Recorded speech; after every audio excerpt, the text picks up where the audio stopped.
सिन्धूरारुणविग्रहां तिरिनयनां माणिक्यमौलीस्फुर तारानायकशेखरां स्मितमुखीं महाबीनवक्षोरुकां पाणिभ्यां मलिपूर्णरत्नचषकं रक्तोद्बलं बिभ्रतीं सौम्यां रत्नकटस्थरक्तचरणां ध्यायेत्परामम्बिकाम् अरुणां करुणातरङ्गिताक्षीं धृतपाशाङ्कुशपुष्पबाणशापाम् अणिमातिभिरावृतां मयूखै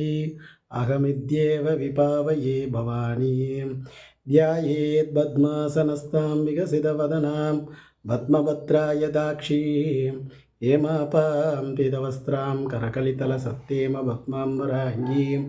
सर्वालङ्कारयुक्तायां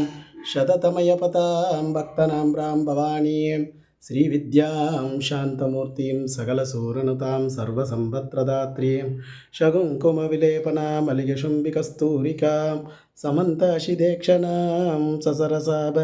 पाशाङ्कुशाम् अशेषजनमोहिनीं मरुणमाल्यभूषाम्बरां जपाकुसुमपासुरां जपवितो स्मरेतम्बिकाम्।